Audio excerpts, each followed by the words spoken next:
Hello, hello, and welcome to Business of Design, you fabulous interior design professional, you. I'm so glad you're here.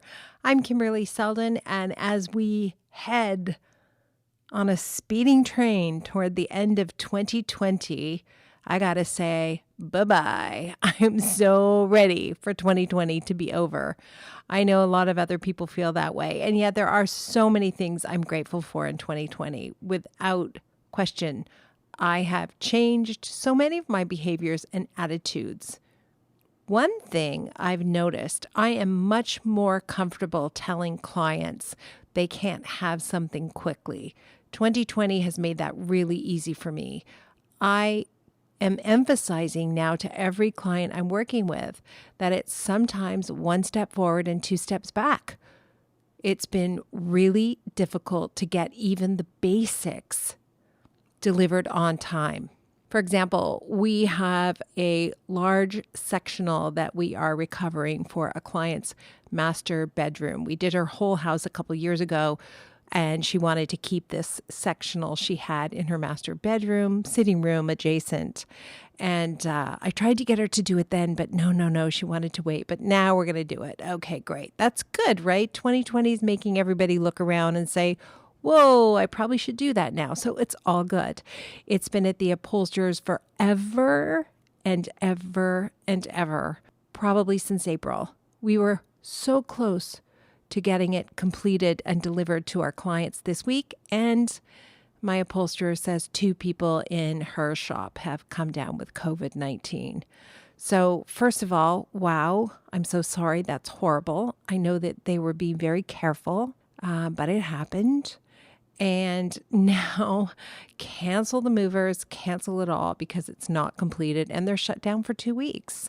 So I have become more strong in telling clients that nothing is going to happen smoothly or quickly, which means they can expect additional hours. And I'm sorry, but that's the reality.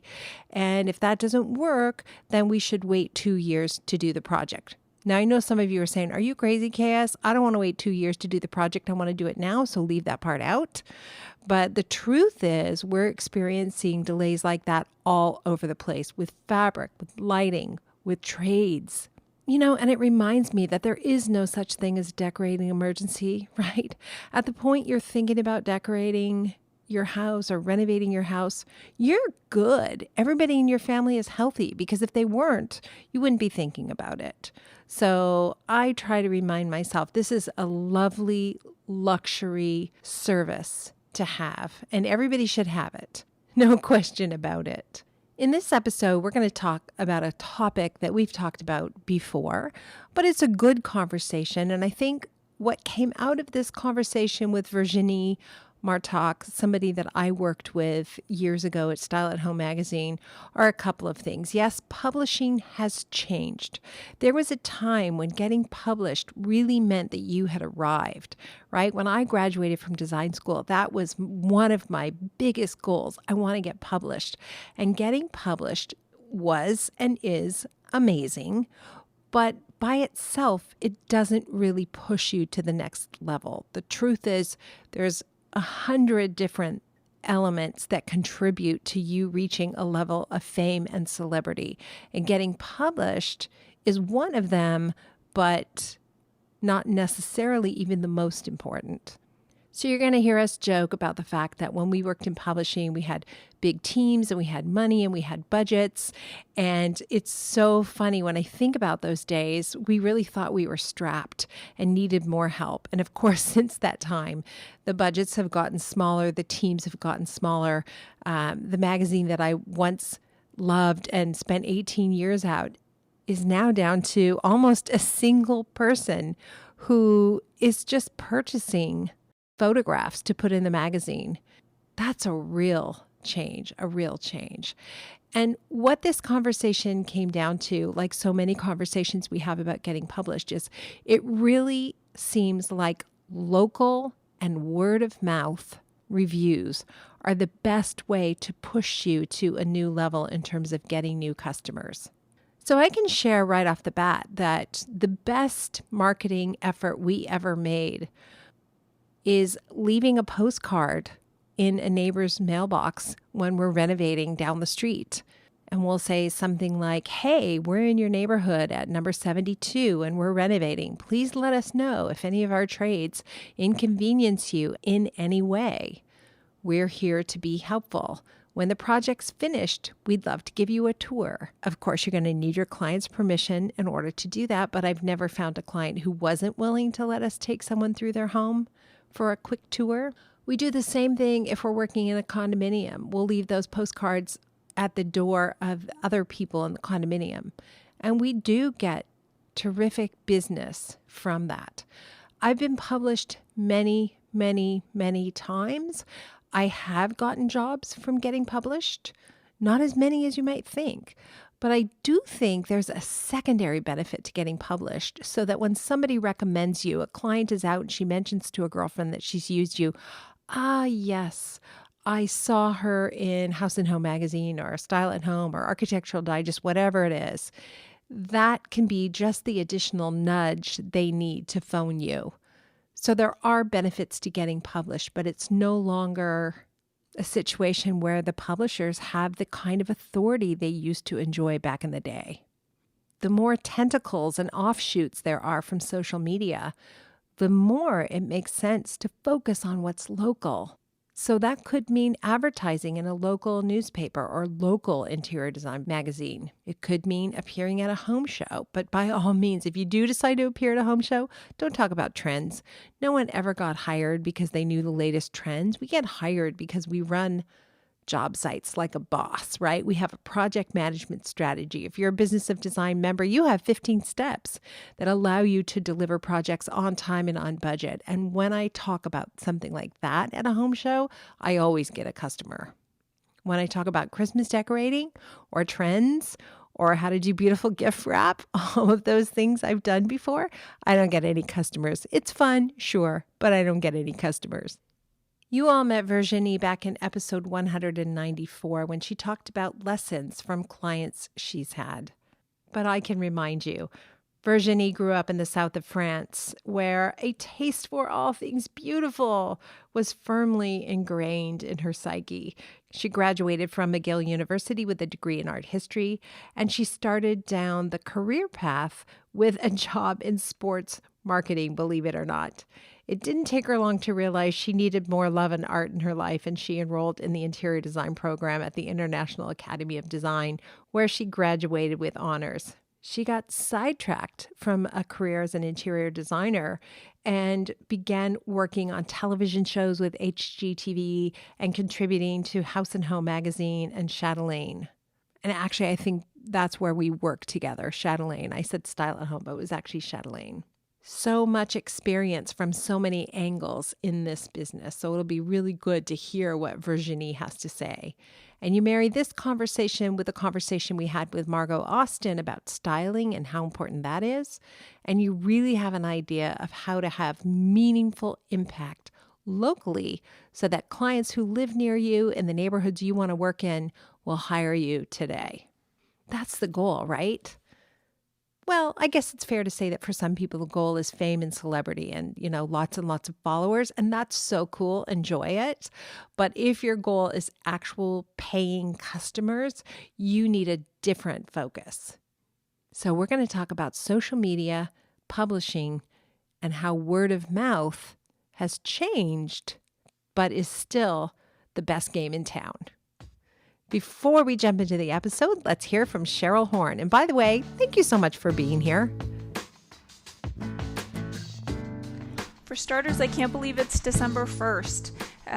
It doesn't seem real that it's already December, but it is December 1st. And you know what? I think a lot of people are ready for 2020 to be over, to be honest, but also looking forward to 2021 and what that has to offer. On our last BOD Live, members were really candid about what 2020 looked like for them. So I'm really excited for next week on December 9th, our next BOD Live, that we're going to be talking about New Year's resolutions for your business. We've got Business of Design member New York designer Darcy Heather joining us, so she's going to help kick things off. But we're also going to be looking to the other members that join us on the call to come ready with their own New Year's resolutions and goals, intentions for 2021, and share those with the group. I think it's really helpful to know what others are planning and looking forward to. And you left out the best part. Darcy's going to share a signature cocktail with all of us, and you're going to send out the ingredients. So if you want to mix it with us and enjoy some daytime drinking, guilt-free, then you really don't want to miss this Business of Design Live. But do come prepared to share your own New Year's resolution. We all benefit when you guys share what you know. Business of Design has some resolutions for 2021 as well. When we relaunched the site, we were committed to updating all of our programming. We launched with a brand new BOD 15, and we'll be launching our next program in a couple weeks. The BOD Foundations program has been completely revamped. It'll also have a name change, so watch for BOD Blueprint coming up soon. Also launching this month is Business of Design members-only podcast episodes. We really wanted to take things a step further and really put our members in the spotlight. Our members are our best resource for learning, which is why we've updated so much of our content. We've learned so much from our members over the years, but also member-to-member learning. You can do so much for your community and your peers by sharing your mistakes, a really interesting or awkward or amazing client interaction, your success stories as well. And we certainly want to hear from you in 2021, whether you've got a story to share that you want to, just keep within our membership and share on a members only podcast, or, a hot topic that you really want to discuss. You want to ask fellow members about an issue that you're having, or something that just, keeps coming up over and over that you want to sort of open up and have a candid conversation about through a BOD live meeting. We want to hear from you. So please, by all means, if you want to get involved with the community and share, and you're open to doing that, reach out to me, Cheryl@businessofdesign.com. Could that be our intention, our New Year's resolution? I don't know if it's a New Year's resolution, but certainly an intention for Business of Design in 2021. And that's certainly what I'm looking forward to. I'm with you. I'm looking forward to it too. Thank you. Thanks so much. Welcome to the Business of Design podcast with Kimberley Seldon. Business of Design is the world's best business training for interior design professionals like you.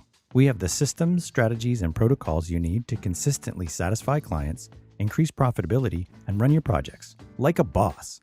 Unlike traditional coaching, BOD is a fast track to immediate results. Don't try to do this alone. Join today and you'll have access to hundreds of targeted training modules, plus member perks like BOD Live events, member-only podcasts, preferred pricing, and the support of an engaged community of peers. We all know design matters. At Business of Design, we think designers matter too.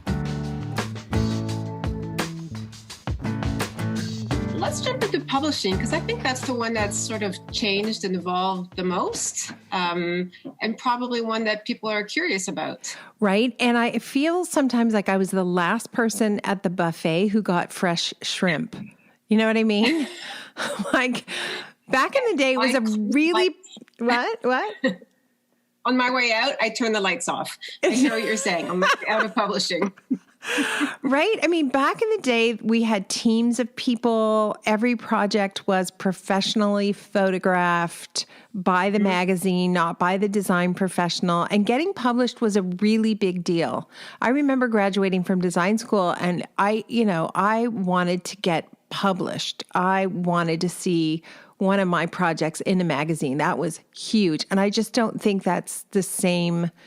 I think when you first started out in design, or my feeling was that getting published was sort of validation that you'd made it. And as well as being a good source of advertising and marketing, it really felt like here I am now in the big leagues with the big guys. And I don't think that exists anymore. I think that authority that magazines had has sort of been encroached upon by all the bloggers and Instagrammers and all the people who produce their own content. Having said that, I do still think magazines hold a fair amount of authority. And so people can get caught up in trying to get themselves on Instagram and all over whatever the next new thing is, but that's not necessarily where your people are as a designer. And so I've been thinking a lot about that. Like I think it's easy enough to flood the market with images that you've taken and get them reposted all over Pinterest and all over Instagram. But is that going to lead back to money, which I think is sometimes something that people forget? Like, you run a business because you want to make money, I think, for most people, not everyone. And so I'm not convinced that Instagram is where the people with the money to design a house are. It changes. Facebook used to be the place where the young people are. Now it's where the middle-aged women. So maybe Facebook is a great place to be. But so I think it's easier now to get your images out there, but you really have to think about who you're targeting and why you want to get your images out there and how to reach the right people, and also making sure that your images aren't stolen by other people, right? That's a big concern that never used to exist. Yes, absolutely true. The thing that I have found, at least, is that unless you're really saturating a particular social media channel on a regular basis, and it's not a full-time job, but it's definitely a part-time job.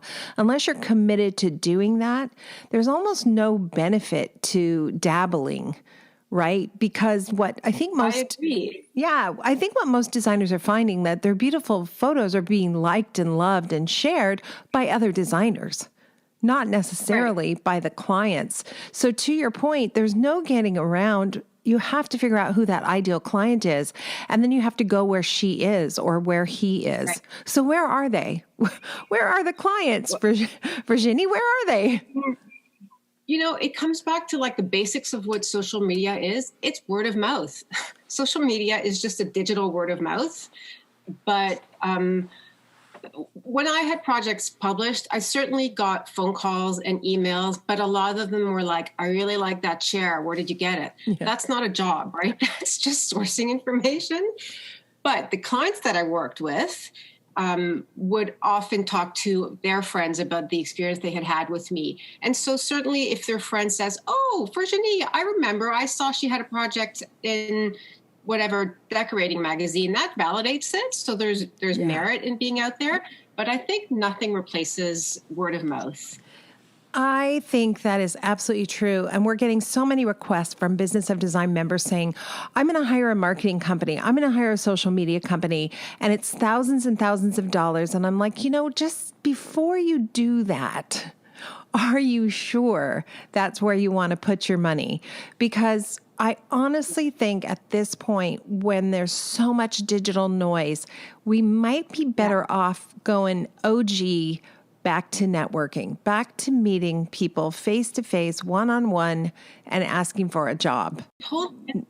And going to events also. I mean, going to cocktail parties and if you're a designer and you can get yourself on a list with a company that does parties, like Kohler used to do lots of launch parties, where it's not just other designers, where there might be some members of the public. Like, it's a sales job at the beginning, right? All businesses are sales jobs to a certain extent. I do think there's something to be said for local media and local advertising, because it's not super useful if you're running a company in your city to be reaching people across the country. But if there are local newspapers, or even Facebook can get very, very local and very targeted, those are good places to put your energy, I think, as far as not word of mouth and not hard sales advertising, but trying to reach your people. Like we get a magazine, I think it's locally printed, and they highlight a designer every week. They're desperate for local people that aren't super saturated, that aren't everywhere. These magazines are running on shoestring budgets. So if you can help them out, that's actually a pretty good way to get your name out into the community. Because my experience has been that you sort of saturate a community. Like, you see a friend and then the neighbor says, oh, I really like their house, who did your house? And so I've really gotten a lot of work in a specific neighborhood. So I think, and then branches out from there, but going very local might be a good way to spend your energy. I think that's really smart advice. And again, it goes back to you have to narrow your focus, narrow who your ideal client is, narrow the neighborhood you want to work in, and put your energy and resources there. Because the reality is, if you want to buy an ad in Architectural Digest, 3 months later, they'll do a feature on one of your homes if it's at all possible. But that's not necessarily reaching your ideal client anymore, right? So I think that's a really good point. Go local. And in fact, we'll leave the conversation right there with Virginie. But this, I want to say, in 2021, I will be doing some local advertising near the location of our country home. Because for the last few years, I've been considering narrowing my focus to that concentrated neighborhood. It's very specialized. I will get back to you in March, and I will let you know how that advertising went. Wish me luck. And I wish you luck too. And thank you. Thank you so much for being here. Stay well, everyone. Until next time. Thank you for being part of the Business of Design community and supporting BOD's mission to improve the industry one design business at a time. It's time for you to take the next step and join Business of Design. Like thousands of design professionals in 50 countries around the world, you'll find the systems, strategies, and protocols you need to dramatically improve your business and transform your life. What are you waiting for? Start today.